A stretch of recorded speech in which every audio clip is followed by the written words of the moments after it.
እስቲ ባለቤትሽን ፍቅርሽን ገለጭለት መቼስ ያያየሽ ነው ብዬ ነው ያው ቃላት እንደማይገልጹ ሁሌ ምነግራለሁ የመኖሬ ምክንያት ነህ በጣም አፈቅራለሁ የሚለውም ቃል አንተ አይገልጸውም ተስፍሽ ግን እግዚአብሔር እኔ ካንተ በፊት እንዲያስቀድመኝ ሁሉ ጊዜም እመኛለሁ ያንተ መቆም ለኔ መሞትም ክብር ስለሆነ ብዬ ስለማምን ነው እና በጣም ወዳለሁ እግዚአብሔር ረጅም እድሜ ይስጥ እግዚአብሔር ቢፈቅድ ደግሞ አብረን እንጃጅልሃለሁ እና ወዳለሁ በጣም ፊልም ህይወትሽ ስንመጣ የመጀመሪያው ስራሽ ቀዝቃዛ ወላፈል ቀዝቃዛ ወላፈል ላይ አስተር በዳኔ የምትጫወታት ፓርት ነበረች እሱን ነበረ ከዛ አልመጣለሁ እና ወደ ሌላኛው ካራክተር ሲወስደኝ ግን ያንን ስለሰራውት እንደውም ያው ያሳደገኝ አባቴ ተሾመ ነው ስሙና ብዙ ጊዜ እሱም አባት ስም ተሾመ ስለሆነ እህቴ ነበር የሚለውና በዛ ነው ካስት የተደረኩት ፊልምን በጣም ነበር ማይ የነበረው ከልጅነቴም ጀምሮ ያው ለሁሉም ነገር መሰረት የሆነኝ አባቴ ነው ያሳደገኝ ብያለሁና ፊልም በጣም ያይ ነበር እና እንደውም ቴክሳሱ ነበር የሚባለው ፊልም ሳያይ ማደር ለሱ ህመም ነበር እና በጣም ያነባል ሲቪል ኢንጂነር ነበርና በቃ እሱ ለኔ መሰረት ነው ብዬ ነው ማስበው በቃ ፊልም ሲባል ፊልሙ ላይ ነበር ያተኮርኩትኝና ስለዚህ አባትሽ ፊልም እጅግ በጣም ብዙ ያይስ ከነበረ ለአርቱ ቅርብ ነበር ብለን ማሰብ እንችላለን አዎ በደንብ ግጥም የሚጽፍ ነበር ያው እኔ እንግዲህ ከ6 አመቴ ጀምሮ እስከ 15 አመቴ ጅቡቲ ነው ያደኩትና የቤቱ የመጨረሻ ልጅም ስለነበርኩኝ ጅቡቲ ነው ያደግሽ አዎ ጅቡቲ ማለት ነው ያልሽ በአፋርኛ ድስት ማለት ነው እና ውሃ ላይ ያለች ቦታ ስለሆነች በቃ ድስት ውስጥ ገብተን እንደመቀቀል ነው ሙቀቱ በጣም ከባድ ነበር ይሄ ያሳደገኝ ተሾመ ገብረስላሴ የሚባለው አባቴ የእናቴ የመጀመሪያ ባሏ ነው የመጀመሪያም ያው የመጨረሻም ነው ግን በትዳር ላይ አብረው ያሉ 6 ልጆች አፈርታው እሱ ለስራ የመን ሲሄድ እንዳልኩ ሲቪል ኢንጂነር ስለነበረ ሲሄድ እናቴ ደግሞ ድሬዳዋ ሰውነች ድሬዳዋ ነው ተወልዳ ያደገችው የኔ ወላጅ አባት ደግሞ የወንድሟም ጓደኛ ነበር ባጋጣሚ እና ባቡር ላይ ለንግድም ሲመላለስ በዛ አጋጣሚ ተዋወቁና እኔ ረገዛለሁ በትዳር ውስጥ አዎ እና ያው እናቴ ማስወጣት አልፈለገችም እኔ ካደኩ በኋላም ስጠይቃት ፈልጊው ስላደረኩት ነው የምትለው አባቴ በጣም ቆንጆ ነበርና ያው ተወለድኩኝ እኔ ተወልጄ እንደነገረችኝ አንድ ወር ያለው ነው የተመለሰው ባለቤቷ ማለት ነው ያሳደገኝ ከዛ ያው ትንሽ ግጭት ነበር እሷም ድሬዳዋ የተወለድኩበት ምክንያት አዲስ አበባ ከተወለድኩ ሌላ ችግር እንዳይፈጠር እናቷ ቤት ነበር ቤት ውስጥ ነው የተወለድኩት እና ተነገረው ገና ከኤርፖርት ነው የተነገረው አለች በቃ ለማጣላት ደግሞ የገዛ ወንድሞቿ ፋሚሊ ነው የነገረው ከሌላ መውለዷ የራሷ የእናቴ ማለት ነው ከዛ ያው ነገሮችን በርጋታ ትንሽ አንድ ወር ያህል ግጭት ነበር ከዛ በደም ቁጭ ብለን አወራንበት ካንተ ጋር አብሬ ስኖር ምንም ስህተት አልሰራም ይሄን ደግሞ አውቄ ነው ያደረኩት ስለዚህ ወይ አብረን እንቀጥል ወይም ደግሞ ይቅር በየስለው በቃ በኔ ስም እየተጠራች አባቷ ማን እንደሆነም ሳታቅ እናሳድጋት ብሎ እኔ እንደመደምደሚያ ሆኜ አደኩ ማለት ነውና ከሱ የወለደቻቸው ልጆች ደግሞ በጣም ትልልቆች ነበሩ በጣም ሰው በ15 አመቷ ስለሆነ መውለድ የጀመረችው ከኔ ጋር በጣም የእድሜ ልዩነት ነበር እንደውም ሁለቱ አሳድገውኛል አዝለው እና ሴቶቹ በጣም ተጽዕኖ ያደርጉ ነበር በኔ ላይ ቀኑ ነበር እንዴት ከሌላ ተወልዳለች በሚል ባሁን ጊዜ ቢሆን እንኳን ወልዶ መጠበቅ አይደለም ለምን አየውሽም ብሎ ብዙ ነው ጓደኞቼ ተፋቶም አቃለው እና የሱ ግን ይለያል ማለት ትክክለኛ ፍቅር መስጠት እንደሆነ ያየሁበት በሱ ነው እና ሁሉንም ነገር የሰጠበት ነው ብዬ ነው ማስበው እስከሞተበት ሰዓት ድረስ ራሱ እኔ አባቴ ሌላ እንደሆነ ማቁሉ አይመስለውም ነበር በቃ እኔ እንደሆን ልጁ እንደሆንኩና አባቴ እንደሆነ ብቻ ማቅ ነበር የሚመስለው። እኔ 6 ዓመት 5 ዓመት አካባቢ ነው እናቴ አባቴን ያስተዋወቀችኝ። ግን እኔ አብሬም ስላላደኩኝ ያው አባትሽ ተብዬ ስተዋወቅ እንጂ እዛ ጋ ነው ያለኝ ፍቅርም ክብሩ ሞገሱም ያለው እዛ ጋ ነበር። እና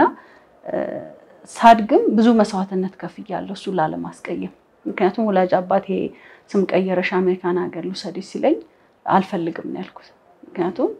ቢያውቅ ምን ያህል ውስጡ ነፍሱ ሊጎዳ እንደሚችል ነው ውስጥ የተረዳው። በዛን እድሜ ገና 18 እንኳን አልሞላኝም እንደዛ ስባልና ምን ያህል ያዝንብኛል፣ ህይወቴስ ምን ያህል ደስተኛ ይሆናል ወደፊት፣ እንዴት አሳዝነዋለሁ። ይሄን ነገር ባደርግ ደግሞ እናቴ ከሱ ጋር ትገናኛለች ብሎም ሊያስብ ይችላል። እና ዶክመንትም አልቀይርም በቃ ያው እሱ ነበር ቀበሌም ሄዶ ፈርሞ ማውጣት ያለበት ግዴታ በሱ ስም ስለሆነ የነበረው። እና ያን ያህል ድልም ትቻለሁኝ። ያ የሆነው ከሰጠኝ ፍቅር የተነሳ ነው። እስቲ አባትነት በሁለቱ መካከል ያለው ልዩነት አንቺ ስለኖርሽው እንዴት ትገልጫለሽ? እውነት ለመናገር በጣም ልዩነት አለው። ማለት እኔ አሁን ወላጅ አባቴን ወላጄ ነው ብዬ አውቃለሁኝ እንጂ ሁሉንም ነገር የተማርኩትኝ ያው እኔ አሳዳጊ ማለት በራሱ ይከብደኛል። ማለት እኔ አባቴ እያልኩ ነው ያደኩትና ነገሮች ብዙ ነገሮች ሂደት እየለወጠው ሲመጣ ያሳደገኝ ብዬ የምገልጽበት መንገድ መጣ እንጂ እኔ እሱ ወላጅ አባት እንኳን የማያደርገው ነው ያደርግ የነበረውና ወላጅ አባት ቢሆን ደግሞ የሱ ያብራክ ከፋይ ቢሆን ደግሞ ምንድነው የሚሆነው? ማለት ለኔ እኮ በቃ ዛሬ ወርቅ አምሮኛል ካልኩ ወርቅ ይገዛል። ሜካፕ ስዕል ምስልበትም ቀለሞች ፈልጋለሁ ካልኩ ያ ይመጣል። ሜካፕ ካልኩ እኔ በ6 ዓመቴ ነው ሜካፕ ቀባይ ነበር። ታኮ ጫማ ማደርገው ብራቮ የኔ ልጅ አርቲስት እኮ ናት የኔ ልጅ የሚለው ቃል ራሱ ከሱ ነበር ሰማይ ነበር። እና እኔ አርቲስት ሲባል በቃ ስዕል የሚስል ምናምን ብቻ ነበር የሚመስለኝ በዛን እድሜና ከሱ ነው ብዙ ነገሮችን እየተማርኩትኝ። ያው በጣም አሞላቆን ያሳደገኝ እንጃ እኔ ቃላት ራሱ ያንሰኛል ምገልጽበት ማለት ነው። ለአባትነቱ ለልጆቹ እንኳን ያን አላደረገምና እነሱም በጣም ይበሳጩ ነበር፣ ይቀኑ ነበር። ብዙ ነገሮችን በእኔ ላይ እንዲያደርጉ ያነሳሳቸው ነበር እሱ ለኔ የሚሰጠኝ ፍቅር። እና በጣም ልዩ ነው። አብረን ነው እንግዲህ የመጨረሻ ልጅም ስለነበርኩኝ ስደትን ያየሁት በ6 ዓመቴ ነው። እሱ ተሰዶ ሲሄድ ነው አብሬ ሄድኩትኝና የስደቱን ህይወት ብዙን ያሳለፍኩት ከሱ ጋር ነው። እና ብዙ የሚገርሙ ትዝታዎችም አሉ። እኔ ምንም አይነት ሱስ የለውም አባቴ ያው ሲጋራ ነበር የሚያጨሰው 48 ዓመት አጭሷል። ሱስ አይደለም ማለት ነው። አይ ማለቴ ሌላ እንደዚህ መጠጥ ወይም ሌላ ቦታ አይሄድም። በቃ ቡና ይጠጣል። ያው ያኔ እንዳሁኑ ዘመኑ ኮምፒውተር የሚሰራም ስላልነበረ የቤት ካርታዎችም የሚሰራ የነበረው በቃ ጎንበሰው አቀርቅሮ ነው በዛ በሙቀት በዛ በስደት ኤሲ እንኳን የለምና ላውጣ በያለ 2 ወር ምናምን ፈጅቶበት የሚሰራቸው ፕላኖች አሉና በዛ ሰዓት ሁሉ ለኔ ጊዜ ይሰጠኝ ነበር። የሚያስፈልገኝን ነገር ይሄን ነገር እኮ ብትስይ ይሄ ነገር እንደዚህ አይነት ስዕል እኮ ይወጣልሻል። ስዕል የሚስል ስለነበረ በሁሉም ነገር ጎበዝ ስለነበረ በቃ ብዙ ነገሮችን አሪያ እንደሆነ ወደ ኋላ እንዳልቀር እንዳውቅ አንብቤ ማንበብ ጥሩ ነው እያለኝ ያደኩት አሉ። ትልልቅ እህቶቼም ከሱ ጋር ወንድሞቼም አብረውት መጀመሪያ የተሰደዱ ግን በጣም ይናደዱ ነበር። ይሄኛውን ፍቅር እነሱ ጋር አላዩትም ይመስለኛልና ተጽዕኖ አለው ለነሱ እኔ ላይ መጥፎ ነገር ያያሰቡ እንዳድግና መጨረሻም ብዙ ነገር በህይወቴ ውስጥ ብዙ ስህተቶች እንዲሰሩ አድርጓቸዋል። እና ያው ጅቡቲ ስገባ ጥሩ አቀባበል ነበር የተደረገልኝ። ያው ከናቴም ቀድሜ ስለሄድኩኝ ከኔ 7 ወር በኋላ ነው እናቴ እንግዲህ መጣችው። ልጅም ስለነበርኩ ቋንቋ ቶሎ ነው የለመድኩትኝ፣ ቶሎ ነው የቻልኩት። እናቴ በአባቷ ግብጻዊ ነች እና እንደውም አባቷ የታሪክ መጽሐፍ ላይ ያሉ የአቡነ ጴጥሮስ አስተርጓሚ ነበሩ። 22 ቋንቋ ነበር የሚችሉት። ሙሴ ጆርጅ አብርሃም ይባላሉ። እና ቋንቋ እንግዲህ ከሳቸው ነው ሁሉም ማለት አጎቶቼም በጣም ሁሉም ቋንቋ ተሰጥኦ ያለው ነበርና ያው እኔ እናቴ ከቤት ስለማትወጣ ቋንቋም ብዙ እንትን ስለማትል እኔ ነበርኩኝ በቃ ምላከው ወጥቼ የምናገረውም ሳደበውም እዛ አበሻ ሲያው አበሺ በቃ በጣም ነበር የሚማቱትና እኔ አራ አይወዱም የሆነት አይወዱም እዚህ እንዳላቸው ነፃነት አይምሰል እዚህ እነሱ ሱቅ ከፍተው ምን እንደሚሰሩት አይምሰል እዛ ገና በቃ አበሻ ቆንጆ ስለሆነ ተብሎ በጣም ነው የሚቀኑት እና በአበሻ ነገር ሁሉ ይቀና ነበር እና ከባድ ነበር ግን ተመስገን ያ ጊዜ ደግሞ አልፎ እንዲ ነበር ብሎ ለማውራት እድሜ ላይ በመድረሴ እግዚአብሔርን አመሰግናለሁ ግን የወላጅ አባቴም ደግሞ ታሪክ በሱም በኩል ብዙ እና ግን አሁን እሱ በትዳሩ ላይ አይደለም የወለደኝ ተማሪ ያለ ነው ግን የኔ አባት ተቃራኒ እሱ ሚስት ደግሞ የሚገርም በቃ የኔ ስም ሲነሳ የሚያማት ሚስት ነበረች የሚገርም ነግሯት ነው ለልጅ አለኝ ብሎ ደግሶ ትልቅ ድንኳን ተጥሎ ነው ያስተውሳለሁ በ10 አመቴ ወስዶ እሷን አግብቶ ገና የመጀመሪያ ልጃቸው ወልደው 4 አመቷ ነበር ትንሿ እህቴና ሲያስተዋውቀን በጣም ነበር የተበሳጨችው ለማየት ራሱን አልፈለገችም ከዛ በኋላ ትልቅ ኮንኩ በኋላ እሱም ሲነግረኝ እስካሁን የሚገርመው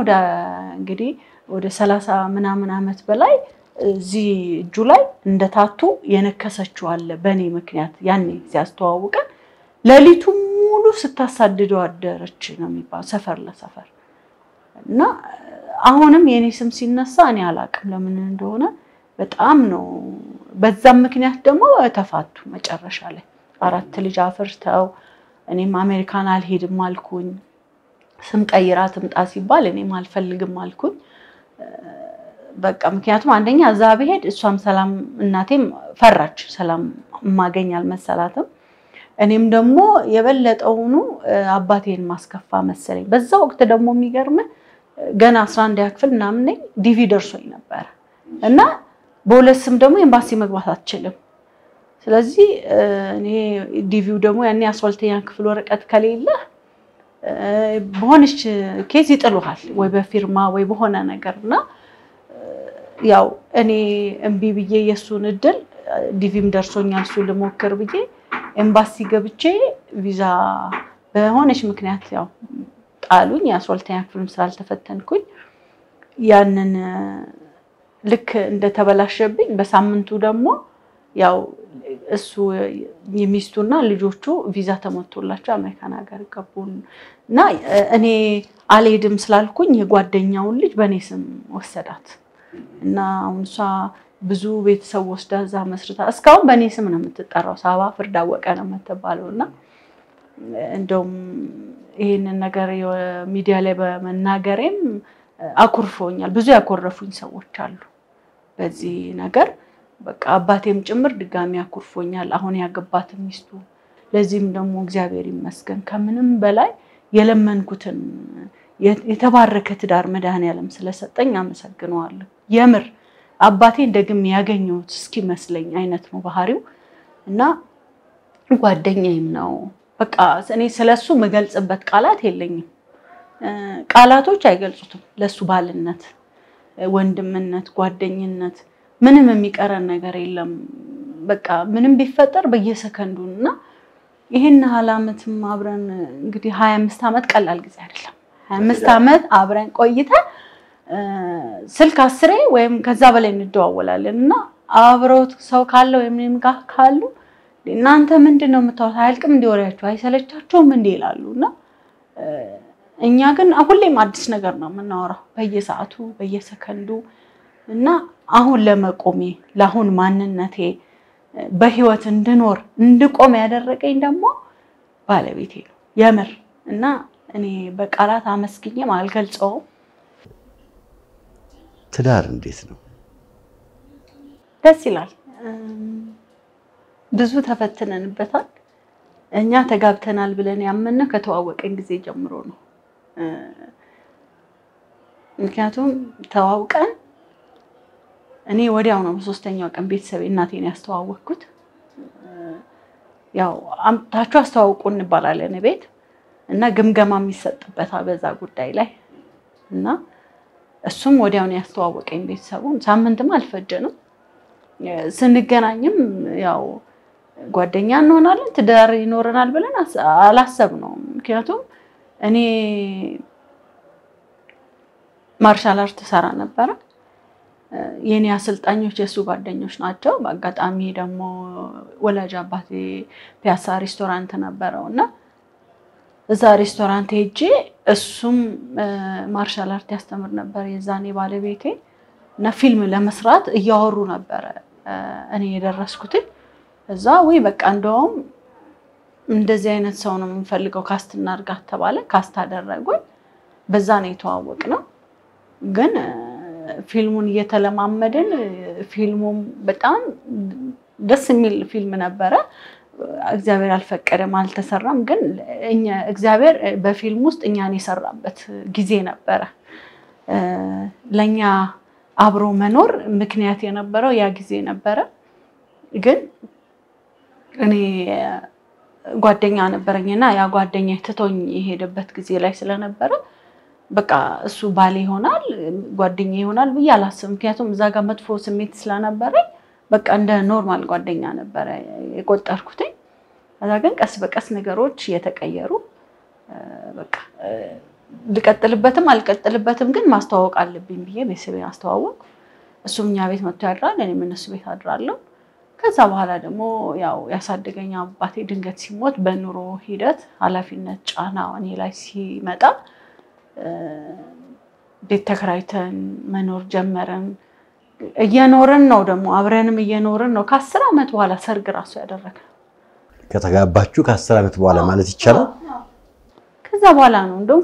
ከ10 አመትም በላይ ሆኗል የኔ እናት በህይወት እያለች መቼም ያሳደገኝ ባይኖርም ትንሽ ፕሮግራም እናደርግ ደስ እንዲላት እሷንም እና እንድትመርቀን ግን እዳው ሳንገባ ፕሮግራማችን ጥሩ እንዲሆን እሱም ያኔ ወደ ፊልሙ ስራ ገብቶ ነበር ስለዚህ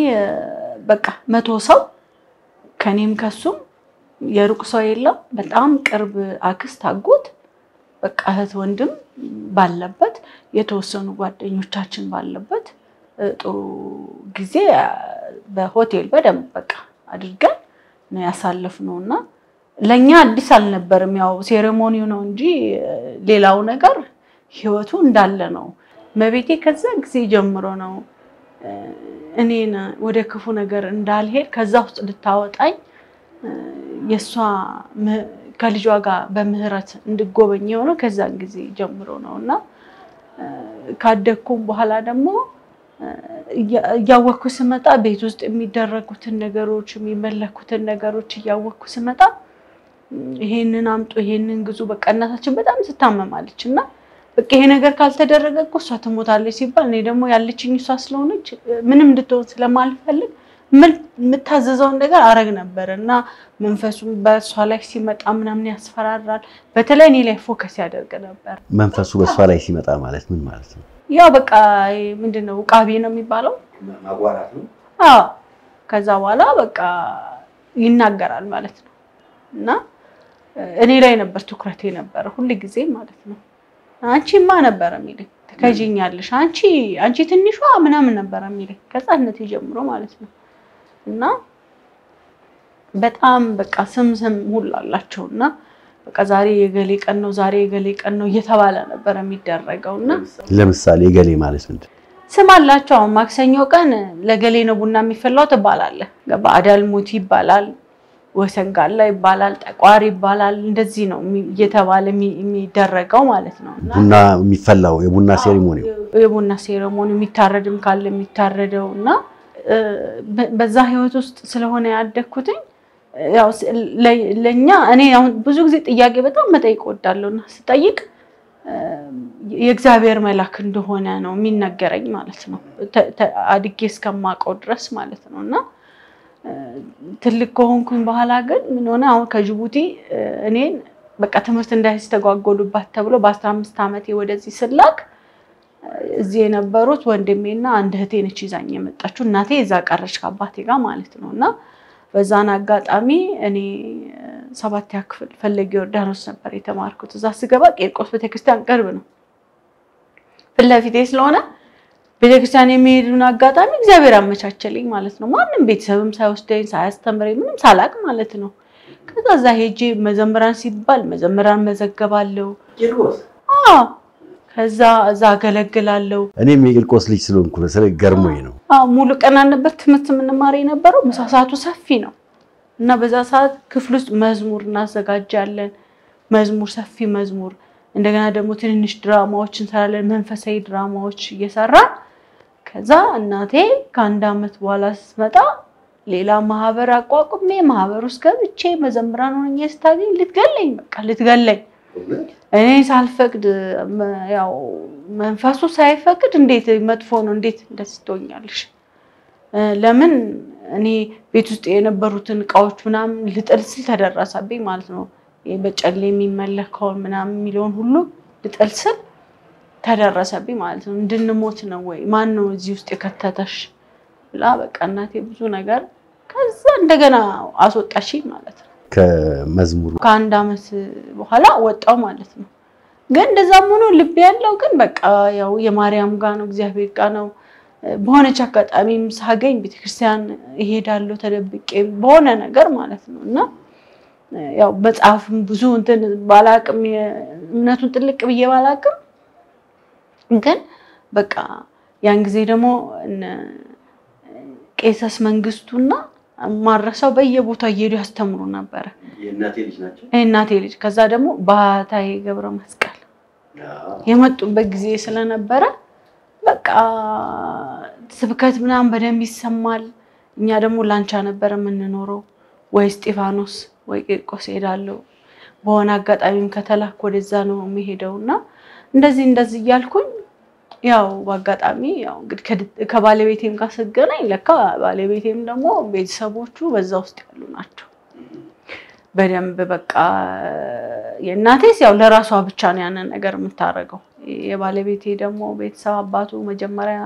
እኔ ያው ከሞቱ ነው ተገናኘው ከሱ ጋር በደንብ ጎጆ ቤት አለ በደንብ እዛ ውስጥ ይመለካል ይፈረዳል የባለቤቴ ወላጅ አባት በዚህ አጋጣሚ ምን ሆነ በቃ እኔም ወጣ ገባ ስል በእምነቴ ወደዚህም ወደዛም ስል መጨረሻ ያው ያሳደገኝ አባቴም ጅቡቲ ነው የሞተው በቃ እዚህ ቤት ነበረ ከዛ እዚህ መጣ በኢህአዴግ ጊዜ መጣ በ86 መጣ ከዛ በኋላ ስራ ለመስራት ሞከረ እዛ 20 አመት ስለኖረ የዛን ሲስተም ይዞ ነው የመጣ እዚህ መግባባት አልቻለም ስራውም አልጣመው መጨረሻ ምን ሆነ ወንድሞቼም እህቶቼም በቃ ያው መንፈሱ ስለሚይዛቸው ሁሉም ሞያም ቢኖር ምንም ቢኖር አይሰሩም ሁሉም ሁሉ ጊዜ ነገሮች ባለማወቅ የገቡበት ነገር ጭልጥ አድርጎ ነው የሚወስዳቸውና በቃ ሙሉ ለሙሉ እዛ ነገር ላይ እንዲያምኑ እኔ አሁን እናቴ ኖትርዳም ነው የተማረችው ካቶሊክ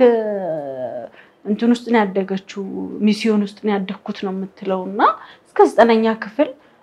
በጣም ነበር ስለ ጸሎት ታወራ የነበረው በመሃል ማለት በጸሎት ነው ምግም በላው ኦርቶዶክስ ሆኜ ግን እዛ ውስጥ ነው ያደኩትኝ ትለይ ነበር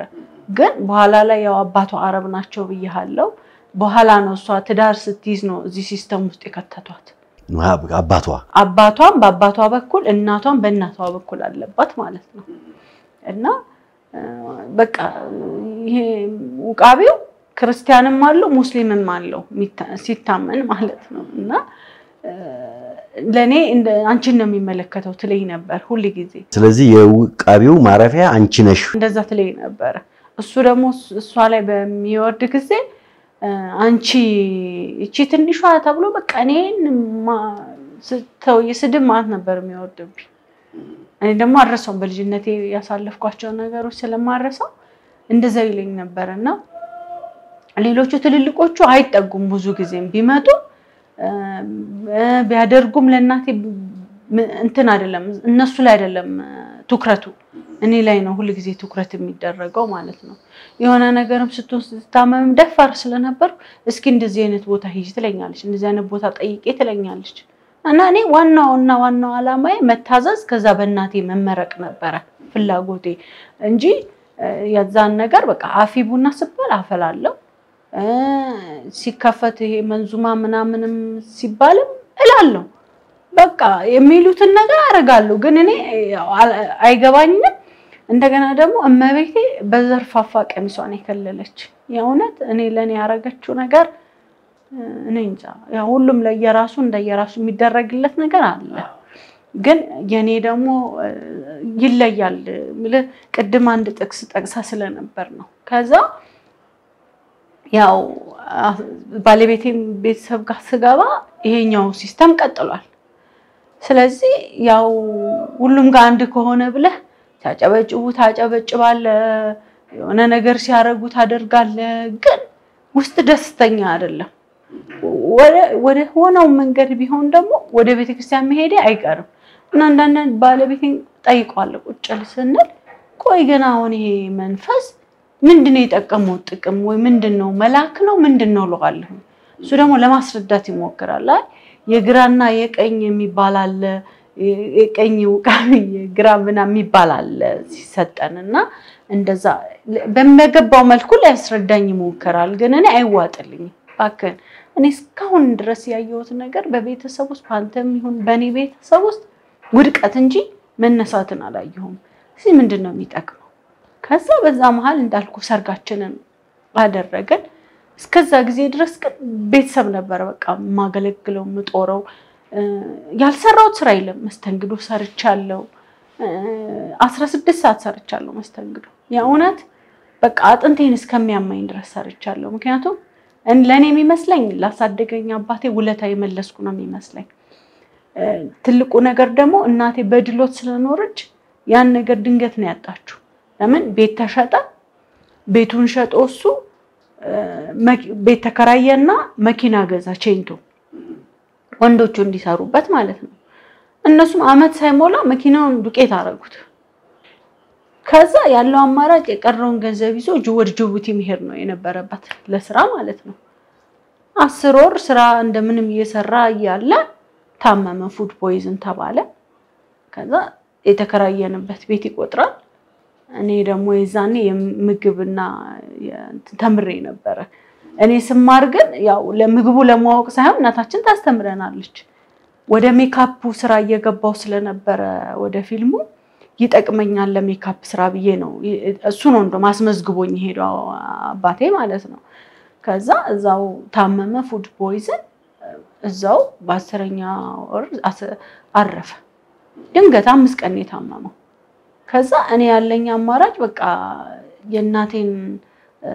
ደስታ ለመመለስ ወደ ስራ መግባት ነው የነበረብኝ ወደ ስራ መስተንግዶ ቀን ማታም ሰራለው መጨረሻ ዱካን ቤት ገዝቶ ነበር ትንሽ ሄደው አባቴ አስክሬኑ እንዲመጣ ብዙ ጣርኩኝ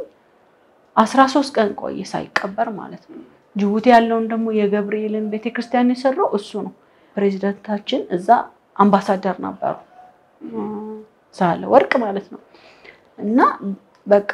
በጣም ነው የሚታወቀው እሱ እዛ ማለት ነው ገብርኤልን በጣም ነው የሚወደው ገብርኤልን ካለ አይመለስም ሁላ እና በቃ 50 ሺህ ብር ተጠየቀ አየር መንገድ ማለት ነው በዛ ሰዓት ደግሞ ብዙ ብር ነው ከ17 አመት በፊት እዚህ ምን ያለና አማራጭ በቃ እዛው ይቀበር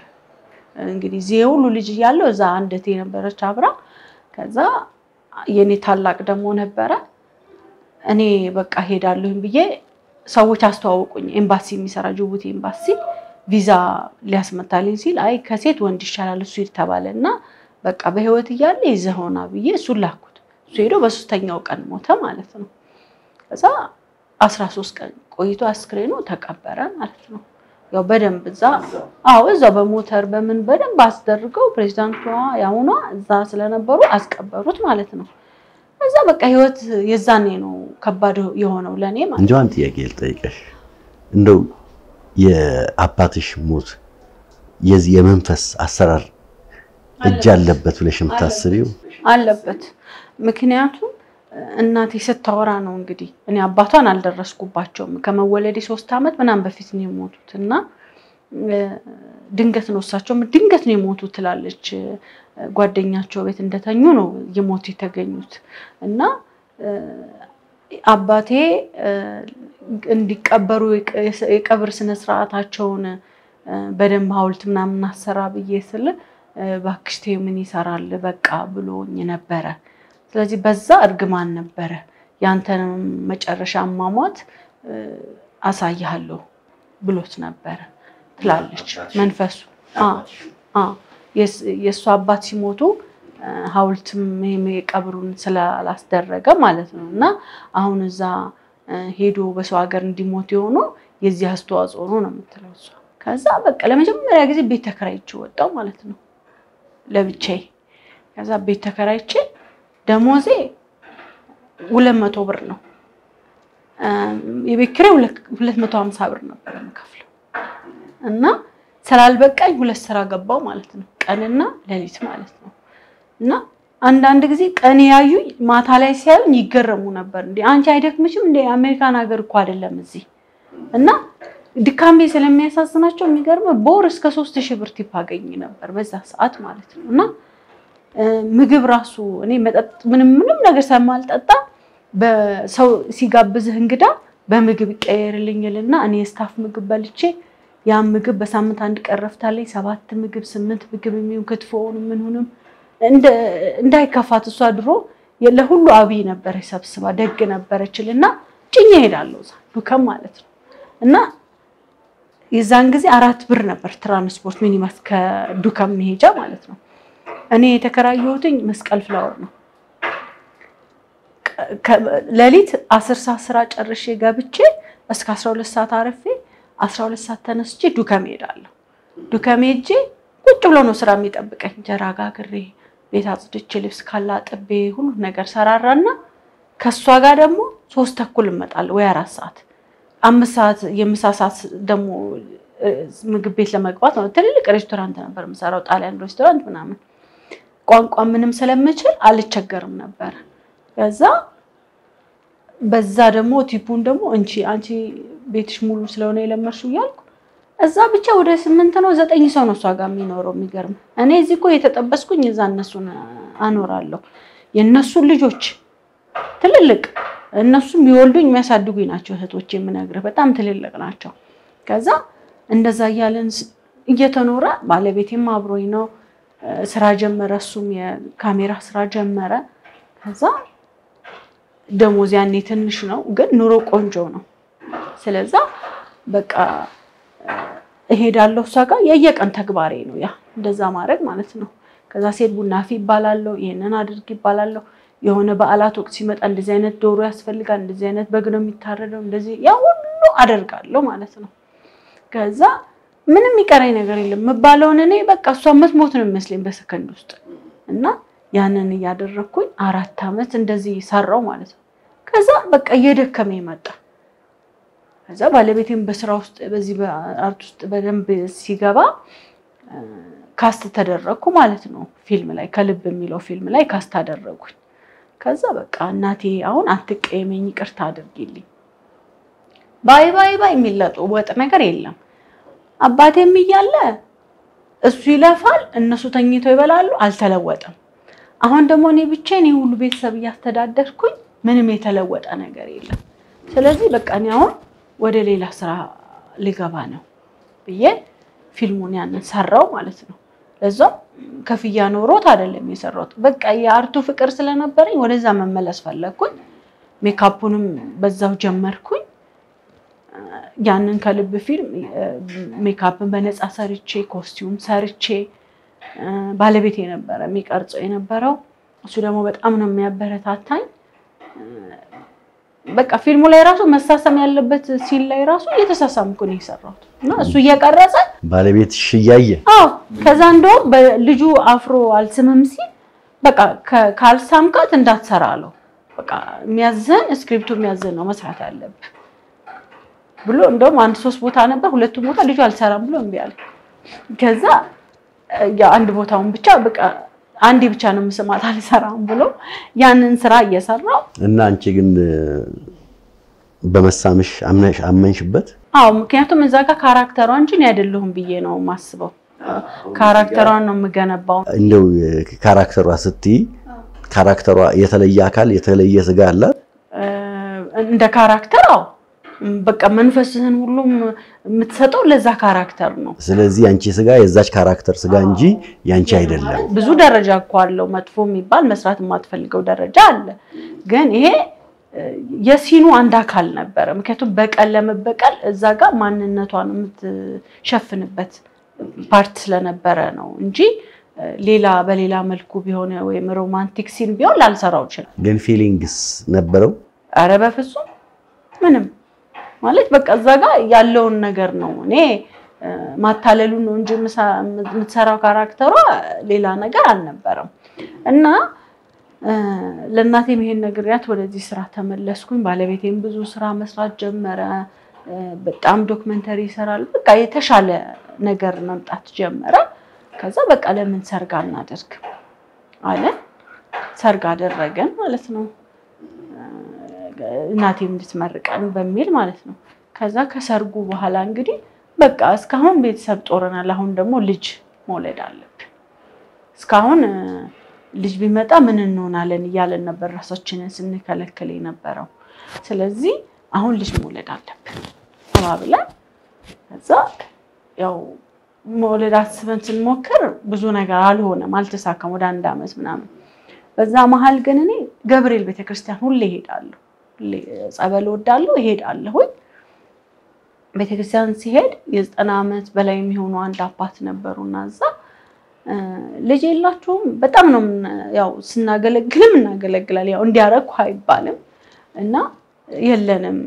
ስላቸው በቃ እንግዲህ ያው እኔ አንድ ይሄድኩበት ገዳም አለ እዛ ይዣችሁ ሄዳለሁ ያም ገዳም ምስክርነቱ ምንድነው ኤልሻማ መድኃኔዓለም ይባላል ትልቅ ደብር ነው እዚህ ኢትዮጵያ ላይ ያሉ በሙሉ